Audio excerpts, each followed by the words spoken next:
Hi friends, ఈరోజు video ఏంటంటే మన తేజ సజ్జా అండ్ ప్రశాంత్ వర్మ వీళ్ళిద్దరు కాంబినేషన్లో భారీ హైప్తో రిలీజ్ అయిన మూవీ హనుమాన్.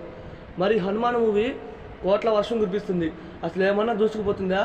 మరి ఈ మూవీ 200 కోట్ల గ్రాస్ అయితే టచ్ చేసింది. మనం ఆల్రెడీ చెప్పాం ఖచ్చితంగా ఈ మూవీ 200 కోట్ల గ్రాస్ టచ్ చేస్తుందని. మరి ఈ మూవీ 250 కోట్ల వైపు దూసుకెళ్ళిపోతుంది. ఖచ్చితంగా ఈ మూవీ లాంగ్ రన్లో 300 కోట్ల గ్రాస్ అనేది టచ్ చేస్తుంది, ఇదైతే కన్ఫర్మ్. అండ్ ఈ మూవీకి కలెక్షన్స్ అయితే బాగా వస్తున్నాయి ఫ్రెండ్స్. అలాగే ఫ్యామిలీ ఆడియన్స్ ఖచ్చితంగా మూవీకి వెళ్తున్నారు. ప్రతి ఒక్కళ్ళు మూవీ బాగుందని చెప్తున్నారు, కానీ మూవీ నచ్చలేదని ఎవరు చెప్పట్లా. మూవీ అయితే చాలా బాగుంది. అలాగే ఈ మూవీ క్లైమాక్స్లో మనకి పార్ట్ 2 ఉంటుందని హింట్ ఇచ్చాడు ప్రశాంత్ వర్మ. మరి ఇది ఒక సినిమాటిక్ యూనివర్స్లో వస్తున్న మూవీ. మరి పార్ట్ 2 జై హనుమాన్ 2025లో రిలీజ్ అవుతుంది. మరి పార్ట్ 1 హనుమాన్ మూవీని థియేటర్లో ఎంతమంది చూసారో కామెంట్ చేయండి. ఖచ్చితంగా మూవీకి అయితే వెళ్ళండి. ఒక మంచి సినిమాని థియేటర్లో మిస్ కావద్దు. మూవీ చాలా అంటే చాలా బాగుంది. ఖచ్చితంగా మూవీకి అయితే వెళ్ళండి. ఈ వీడియోని అసలు లైక్ చేయండి, వీడియోని షేర్ చేయండి. ఇలాంటి మరిన్ని వీడియోస్ కావాలంటే మన ఛానల్ ఫాలో అవ్వండి.